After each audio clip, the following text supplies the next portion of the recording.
Hi, I'm Dr. Dyan Haspel-Johnson, and it is time for a weekly sleep tip. So I've been talking in recent weeks about the concept of rest and how it pertains to sleep and to this concept of rest. And I think it's really important that we have this awareness of how this concept of grief and grieving is something that we want to allow ourselves to experience, and also not to sit in for too long, but to allow ourselves space for. That's a fine line, right? Because that's the same concept that I've been talking about in general in this space with regards to sleep. Sleep problems, I think, are symptoms of poor rest. In fact, we spend a lot of time awake and then we want to go to sleep. But when do we rest? Rest is really important because it's a transitional state. It's what comes in between being awake and being asleep. So when we have problems falling asleep or staying asleep or getting good quality sleep, I actually believe that when we create good quality rest during the day, pockets where we allow ourselves to be present, to develop the skills to rest and allow for these transitional states, we actually fall asleep more easily and we sleep better and we awaken more easily with more energy and presence and intention in our lives.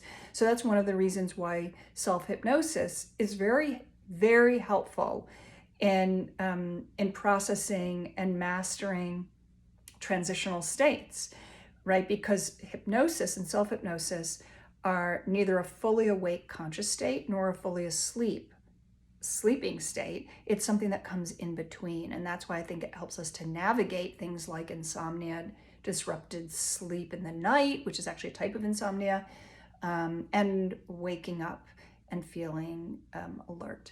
And they can also help us, practicing self-hypnosis in processing grief, for the same reason, because grief, I think, and I've talked about this in this video series about grief, grief is really about transitioning between being present with the thing or person or experience that we have lost and moving to a new state of integrating that loss so that we feel comfortable and organized in ourselves, and we have found a way to feel like we embody that loved one or experience and that it's meaningful to us, but that we can carry it with us with the presence without feeling the sadness and the loss. So that's why I think that it's really important to think about these kinds of transitions.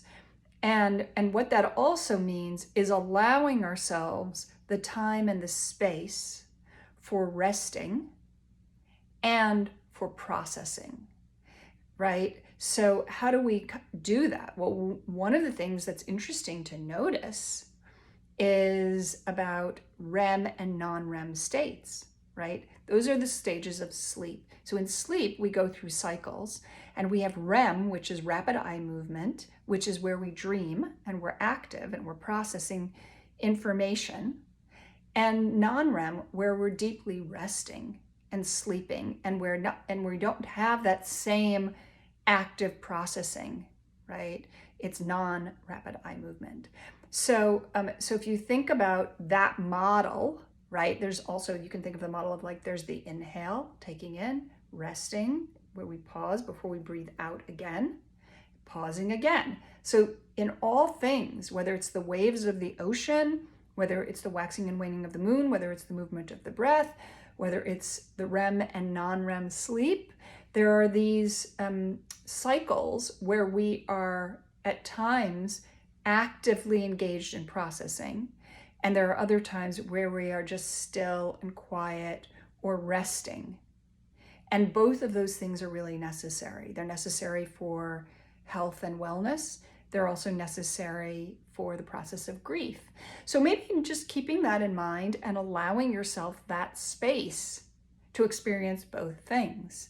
And so I'm framing this in the context of just both my own psychological practice with people and understanding, but also in terms of hypnosis, because with hypnosis and self-hypnosis, I'm always working with people to learn to allow for both of these aspects of active and resting, of stillness and quiet. And so if you want to go to my website, you can find a lot of materials about self-hypnosis, and you can also, if you want to learn self-hypnosis for sleep through my Deep and Easy Sleep Self-Hypnosis downloadable package, which is available on my website. And there's also a lot of blogs and resources there that you might find interesting. You can go to www.drdyan.com. It's DRDYAN.com. And of course, if you are experiencing grief or depression or anxiety that's associated with loss, my heart really goes out to you, and I would strongly suggest to you that you find someone who can help you, a therapist or a friend or a loved one, or there's a lot of support groups and online resources that you can reach out to. So I hope that you do that, and I wish you all the best. I hope this is helpful to you, okay? Bye.